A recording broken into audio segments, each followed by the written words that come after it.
Atëherë, zoti Sufi, pedagogët e arteve rikthehen sërish në protestë në një skenario që duket se përsëritet pafund. Pas 3 vitesh e gjysmë premtime, pak gjëra duket sikur kanë ndryshuar realisht për ta. A është kjo thjesht një krizë financiare apo një krizë më e thellë vlerash dhe prioritetesh? Po, së pari mendoj që është një blem vullneti. Pra, duhet të ketë një dëshirë të mirë nga leadershipi i Universitetit të Arteve, po gjithashtu edhe nga palët partnere si ministria apo qeveria, që mos të ngelim në këto përgjigjet si thuash fikse institucionale, por që të zgjidhet çështja dhe problemi përsa i përket një vendimi të marrë nga Senati i Universitetit të Arteve, me një proces të zhvilluar me komisionet përkatëse dhe sipas në përputhje me statusin e veçantë që ka universiteti, për një grup të madh të pedagogëve, që janë rreth 55 pedagogë, për titullin akademik të profesoriatit për profesor në arte. Ky është një titull i brendshëm, i cili në një farë mënyre ratifikon çështjet e programeve, çështjet e mësimdhënies. Dhe në këtë kontekst them që duhet një vullnet më i madh për ta çuar përpara dhe për ta zgjidhur këtë çështje. Se fundit çdo vendim i Senatit, që është një parlament për çdo universitet, duhet të zbatohet dhe të gjenë rrugët e duhura të zbatimit të tij. Sepse dhe kur Senati merr një vendim, ka parasysh të gjithë aspektet e një vendimarrje të caktuar, siç është në këtë rast edhe çështja e titujve akademik të profesorit në arte. Çfarë po ndodh me figurën e pedagogut në Shqipëri dhe çfarë pasojash ka kjo për studentët dhe të ardhmen e vendit? Po, unë mendoj realisht që gjithë kjo problematik nuk është e re. Kjo është një problematike e cila në fakt ka mbërthyer gjithë universitetet, për shkak se figura e pedagogut padyshim që ka rënë përballë shoqërisë për shumë arsye. Së pari nuk ka një platformë, domethënë në vite, nuk them vetëm për këtë qeveri, po në tërësi arsimi duhet të ishte një platformë kombëtare, ku të kishte një buxhet absolutisht shumë më të madh, sepse sot e kësaj dite ne kemi buxhetin e arsimit, e kemi më të ulët në rajon, e kemi më pak se sa edhe Kosova. Dhe gjithashtu ky është dhe një problem që lidhet dhe me kulturën, se fundit Universiteti i Arteve, patjetër që aty pedagogët nuk janë vetëm thjesht edukator pedagogjik, po janë edhe artist apo kontribues që lidhen me kulturën në tërësi. Dhe në aspektin e kulturës, padyshim që figura e artistit është, mund të themi, e pavlerësuar, e pa, si thua, mbështetur realisht si dhe sfidat që ne kemi për sa i përket Bashkimit Evropian në tërësi. E mendoj që në të dyja rastet ka një vëmendje, domethënë, të zbetë për sa i përket jo vetëm thjeshtësisë së buxheteve, po dhe një mbështetje reale që duhet të ishte nga qeveria dhe shteti shqiptar dhe gjithashtu pastaj si shkak pasojë dhe nga shoqëria shqiptare. Kjo protestë si një deja vu, a do të thotë kjo se për 3 vjet e gjysmë shteti nuk ka zgjidhur asgjë, apo kemi të bëjmë me një neglizhencë të qëllimshme ndaj arsimit artistik? Po, mendoj në radhë parë që duke mos qenë në vëmendje, siç e paratham, çështjet e rëndësishme dhe akute që ka arsimi, këtu kemi edhe një ping-pong institucional, domethënë ndërmjet Universitetit të Arteve dhe Ministrisë së Arsimit, duke sigur në pamje në shkëmbimin e urdhrave dhe të dokumentacionit ka një lloj, si thua, përgjigje dhe kundër përgjigje, por thelbi është i njëjtë. Pra, se këto tituj nuk zbatohen, se këto tituj që fundit ka qenë në akordancë me Ministrinë e Arsimit, duhet patjetër të merrnin në rrugë, qoftë edhe për aspektin financiar. Sepse gjithmonë këtu luhet dhe politikisht me gjitha, kur një ministër thot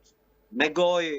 që bëjeni, dhe pastaj kur vjen çështja e kalimit të këtij aksioni dhe të gjithë kësaj mund të themi zgjidhje që duhet ishte për titujt e profesoriatit. Kalon pastaj në mekanizmat e buxheteve, të pagesave dhe tjera me radhë që unë mendoj që duhet ishte qysh në fillim të herës një çështje që duhet ishte marrë parasysh. Qoftë nga rektorati i Universitetit të Arteve, po gjithashtu dhe nga Ministria e Arsimit. Pra në të dyja rastet mendoj që jemi në të njëjtën barkë të shqetësimi, ku në vend që të zgjidhim çështjet, rrim dhe merremi me një lloj ecejake urdhrash apo informacionesh, të cilat jo vetëm e kanë shkurajuar stafin akademik, i cili në fakt duhet jetë i qetë në punën e tij, duhet jetë padyshim i fokusuar në aspektin pedagogjik, didaktik dhe kulturor, dhe kjo është, si thua, një grusht në brez që i bëhet këtij stafi, i cili ka vite dhe vite që ka eksperiencë dhe ka, si thua, të gjithë kushtet profesionale pedagogjike për të qenë pjesë e këtij titulli të profesoriatit në arte. Zoti Sufi, në këto 3 vite e gjysmë, çfarë ka ndryshuar realisht për pedagogun shqiptar? Paga, dinjiteti, infrastruktura, apo vetëm retorika politike? Unë mendoj që bë shumë se çdo gjë ka ndryshuar retorika politike. Por unë mendoj që kur një shtet apo një komb aspiron që të jetë pjesë e komunitetit evropian dhe sfidave bashkëkohore edhe në rastin e pedagogjisë edhe të kulturës, mendoj që duhet realisht të bëheshin hapa serioz dhe konkret në këtë drejtim, sepse fundit edhe programet Erasmus, që sot edhe Universiteti i Arteve, që është pjesë e kartës të Bolonjës, për mendimin tim janë të pamjaftueshme, pra duhet patjetër një buxhet i konsoliduar për kërkimin shkencor dhe për të gjithë aspektin e aktiviteteve të krijimtarisë artistike, se duhet kuptuar që Universiteti i Arteve me statusin e veçantë duhet patjetër të kishte të qartësuar dhe të kornizuar mirë që dhe aktivitetet artistike të akredituara patjetër duhet ishin pjesë e kualifikimeve shkencore, me këtë fjalën e cila i uton në fakt pak stafet apo pjesën e strukturave pedagogjike, sepse për ne të kesh një pjesë e një aktiviteti ndërkombëtar ku patjetër ka studiues dhe historian që shkruajnë në fakt dhe mbajnë studime shkencore për krijimtaritë që ndodhin të pedagogëve të Universitetit të Arteve, patjetër që këto janë kualifikime të rëndësishme, se sa mund të themi një format domethënë i izoluar i kuptimit domethënë të kualifikimit.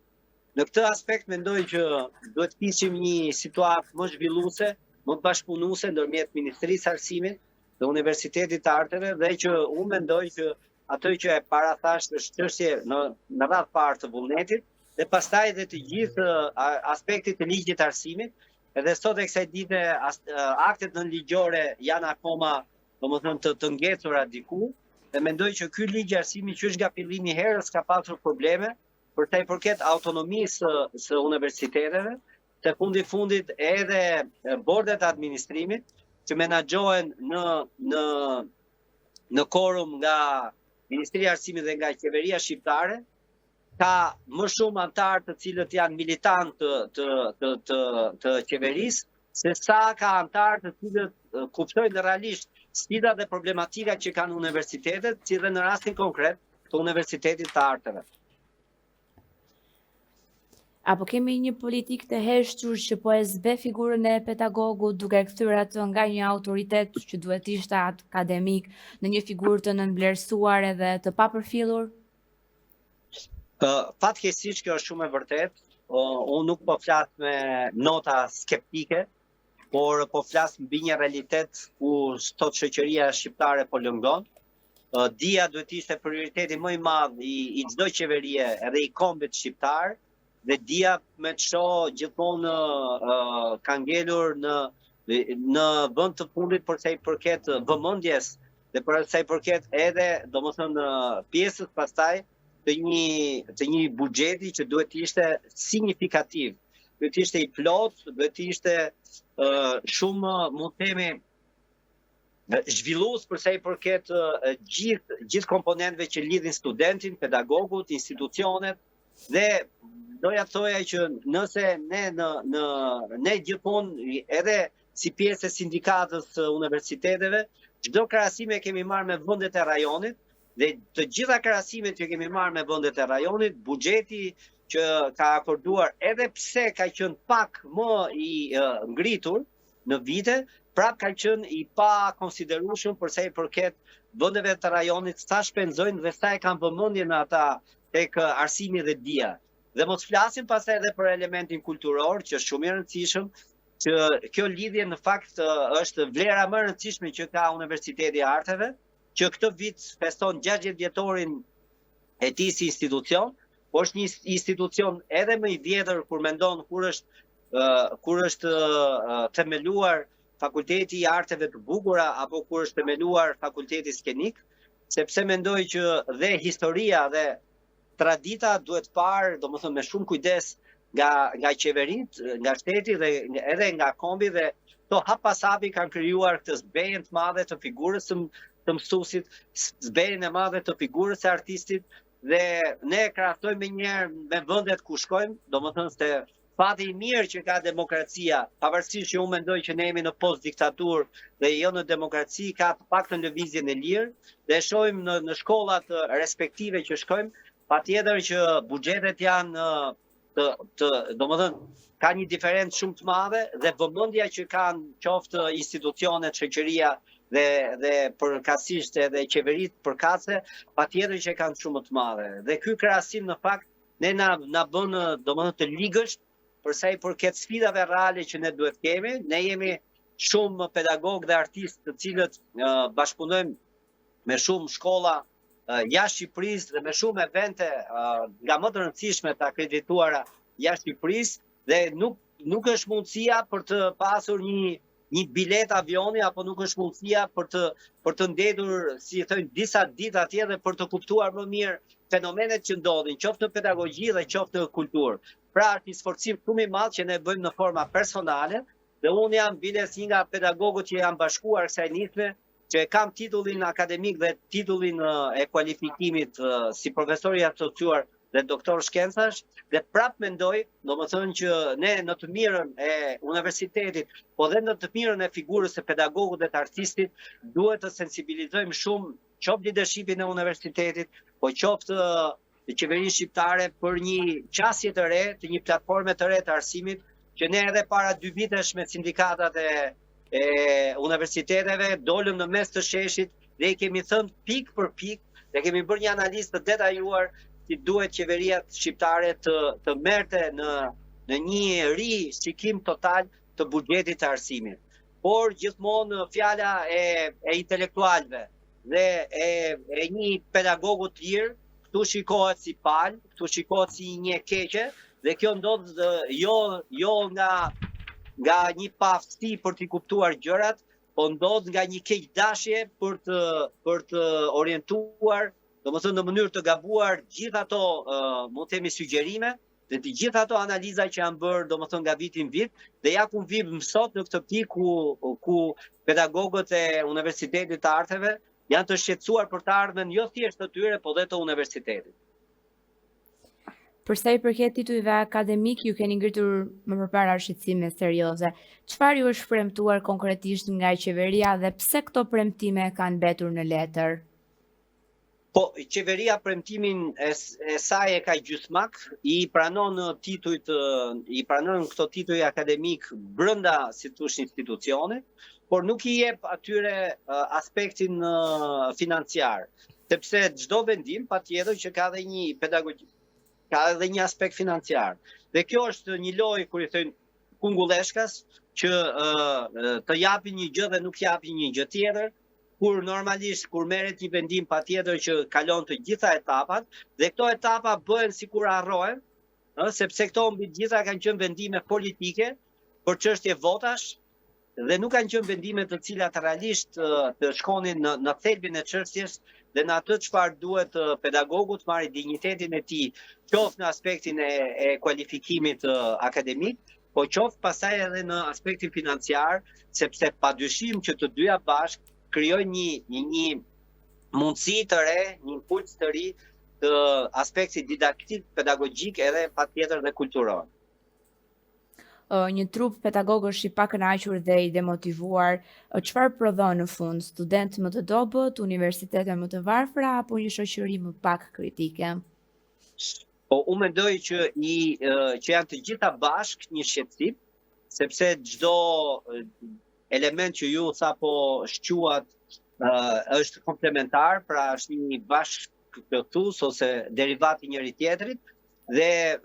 u bën disa vite të cilët ka premtime që ngelin në për korridore apo në për zyrat e institucioneve, por realisht asgjë nuk bëhet. Dhe në këtë rast shkelet, si thuash, edhe ajo çfarë është më e rëndësishme, pra shkelet, si thuash, vendimi i Senatit, i cili padyshim që duhet kishte një kohë, domethënë në distancë, për të realizuar. Dhe unë mendoj që gjitha këto kanë krijuar atë destabilizimin, si thuash, të komfortit, të mënyrës së dhënies së mësimdhënies, të mënyrës së pedagogët të duhet të kenë trajtimin e tyre, dhe mbi të gjitha patjetër që ky është një shqetësim i madh që shkon tek studenti, sepse fundit studenti është i shenjtë, studenti për ne është, si thuash, ai çfarë ne kemi objektivin kryesor, por që mendoj që për te kësaj të gjithë pedagogët kanë vazhduar mësimin e tyre gjithë këto vite në mënyrë të rregullt dhe korrekte, duke zbatuar të gjithë strategjitë që kanë programet e revizioni i kurikulave. Kështu që në këtë aspekt mendoj që ka ardhur një momentum i rëndësishëm që të jepet zgjidhje kësaj çështje nga të gjitha distancat, qoftë brenda Universitetit të Arteve, po qoftë edhe jashtë Universitetit të Arteve. Në rajon edhe në Europë, si trajtohet figura e pedagogut të arteve? A jemi në vite dritë pas apo thjesht nuk kemi vullnet për të arritur standardet e duhura? Unë mendoj që jemi dritë pas sepse kanë facilitetet të jashtëzakonshme pedagogët e arteve në rajon edhe për te rajonit. Padyshim që ne kemi një bashkëpunim të ngurtë edhe në mënyrë personale, në mënyrë institucionale, edhe me Universitetin e Prishtinës, për shembull, që ka brenda fakultetin e tyre. Atë besohet që ata për një aktivitet, të ta them thjesht, ata mund të bëjnë 2-3 botime, domethënë, dhe ne kemi të pamundur të bëjmë një botim. Domethënë, ky është thelbi i gjë që po them. Çdo gjë në gati 95% bëhet në mënyra individuale. Nëse unë bëj një aktivitet si pedagog, botimin e bëj në formë individuale duke u sforcuar për buxhete, të cilat në fakt duhet ishin të mirë menaxhuara nga sistemi i arsimit. Dhe po ju jap një detaj thjesht për ilustrim, domethënë ku fillon edhe ç'bëhet figura e pedagogut, dhe patjetër që lidhet dhe me kualifikimet dhe me kërkimin, domethënë dhe kjo pjesë. Dhe kur bëj një krahasim kaq të thjeshtë me Kosovën, imagjinoni pastaj kur krahasohemi me Malin e Zi, me Maqedoninë, Serbinë, Greqinë e të tjera me radhë. A mendoni se niveli i korrupsionit dhe keq menaxhimit në sektorët publik ka ndikuar drejt për drejt në mungesën e fondeve për arsimin edhe artin? Po padyshim që korrupsioni është plaga më e madhe që ka shoqëria shqiptare. As nuk diskutohet që unë mendoj që është pjesë e gjithë sistemit edhe fatkeqësisht që e vuan edhe sistemi i arsimit. Padyshim që këtu ka ndihmuar edhe ligji i arsimit, i cili në fakt është bën numëro qysh nga fillimet e tij. Pra, kam përshtypjen që ligji i arsimit në kohë duhet përmirësohej, duhet të rishikohej, duhet të rishikojë në aspektin dhe të sfidave të kohës, dhe e mirë kuptoj faktin që para këtij ligji të arsimit u mbollën si kërpurdha dhe universitetet dhe padyshim që kishte problematika shumë të mëdha, por problematikat vazhdojnë. Pra, këtu nuk është më çështja për të marrë me një qeveri apo me një tjetër, këtu është çështja për ta parë arsimin, siç e thash, si një platformë, domethënë më të rëndësishme për sa i përket objektivave që ka kombi shqiptar apo Shqipëria përballë sfidave të antarësimit në Bashkimin Evropian, po dhe përballë sfidave që ne kemi për sa i përket aspektit ndërkombëtar. Dhe në këtë aspekt prapë them që korrupsioni ka dobësuar shumë të gjithë militimin që bëjnë pedagogët, elitat në tërësi dhe padyshim edhe të rit shqiptar, dhe një element i rëndësishëm në këtë diskutim është dhe çështja e hikjes së trurit, domethënë të intelektual nga Shqipëria, të cilët vit pas viti ka me qindra pedagog dhe me mijëra student, të cilët nuk e gjejnë veten në fakt në Shqipëri për shkak të një sistemi të korruptuar dhe të rënuar, pavarësisht zhvillimeve që mund të ketë pasur, se fundit nuk mund të mohojmë faktin që ka pasur dhe zhvillime për rritje buxhetesh, por këto janë kaq minimale sa që nuk mund të merren sot në konsiderat përballë një problematike kaq të madhe që ka shoqëria shqiptare dhe të rit shqiptar. A është kjo një krizë vetëm ekonomike apo është një krizë më e thellë vizioni ku shteti nuk e kupton rolin e artit dhe akademisë në zhvillimin e shoqërisë? Unë mendoj që është realisht një çështje vizioni. Universiteti i Arteve është lënë diku në një cep, sepse fundit këtu ka gjëra dhe personale dhe individuale, po gjëra që lidhen dhe me politikat që ka gjithë këto vite që bën qeveria. Mendoj që me pak dëshirë të mirë mund të ishte një situatë komplet tjetër. Kur flasim për Universitetin e Arteve, nuk flasim për individ, po flasim për një institucion i cili është djepi i dijes dhe i kulturës, dhe kjo lloj shmangje që i bëhet këtij universiteti, duke lënë domethënë në një situatë larg apo dhe në tërësi, domethënë një situatë që lehet në tërësi për arsimin, mendoj që patjetër që ka ndikuar, ka krijuar një endek shumë të madh të elitave, të rive për shpresën që kanë për të ardhmen, dhe të një rrethi, mund të themi, problematikash që lidhet me aspektin e shkollës në kuptimin e dijeve brenda saj, me aspektin e alumnit, të studentëve të cilët dalin nga shkolla, por që duhet të jenë gjithmonë afër shkollës, dhe me aspektin e punësimit, pastaj që janë të gjitha element zinxhir, të cilët gjithmonë qeverit i shohin në forma skematike, i shohin thjesht si realizime detyra shtëpie, po nuk i shohin realisht si nevoja që ka shoqëria shqiptare. Dhe në këtë aspekt edhe pedagogjia në arte dhe kultura vuan jashtëzakonisht shumë, duke krijuar fakt, unë e kam thënë shpesh, edhe si individ, edhe si aktivist, i cili them gjithmonë një pushtetet e stërzgjatura në Shqipëri krijojnë problematika për sa i përket grupimeve të cilat i afrohen këtyre, duke mos i lënë frym për të marrë, si thua, për të qenë bashkëpërfshirët nga gjithë aktorët e tjerë dhe palët e tjerë, qofshin këta, domethënë pedagog apo artist të ri. Dhe sot në fakt përsëri kemi atë gjë që ndodh në mënyrë rëndom në vende si Shqipëria që vijnë nga diktatura, ndodh që institucionet kapen në fakt nga persona apo nga grupime të cilat fillojnë edhe të orientojnë në mënyra personale, si thuaç, politikat arsimore dhe kulturore. Që në këtë aspekt, prandaj kemi dhe mosbesimin e madh që kanë të rit shqiptar, që kanë pedagogët, intelektualët, dhe prandaj fillojnë dhe shohin në mënyrë, domethënë, të pamerituar, po shohin jashtë Shqipërisë për të pasur një jetë, domethënë, më komode në kuptimin intelektual, ku ligji funksionon dhe ku rregullat, si thua, janë gjithmonë në të mirën e shoqërisë dhe padyshim të dijes edhe të kulturës. Duke parë gjithë të realitet që ju e përmendët edhe pak më lart, si e shihni të ardhmen tuaj si pedagog, me rezistencë, me largim apo dorëzim përballë një sistemi që duket se nuk do të ndryshojë? Në fakt, ne e shohim me rezistencë. Ne nuk e shohim, domethënë, duhet të kuptuar që fundit duhet arsimi jon patjetër dhe kultura jon duhet patjetër të vinë në dinjitetin e duhur. Rezistenca vazhdon për te vështirësive, secili nga ne përpiqet që të sjellë vlerat më të mira të dijes, të informacionit, dhe padyshim të kulturës, qofshin kombëtare dhe ndërkombëtare. Ky është për ne padyshim që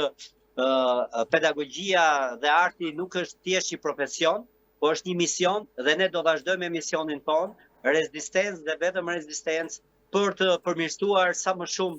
kushtet nëpër universitete për të përmirësuar sa më shumë militimin pedagogjik, po edhe për të përmirësuar sa më shumë edhe atmosferën kulturore, të cilën padyshim që përtej, si thuash,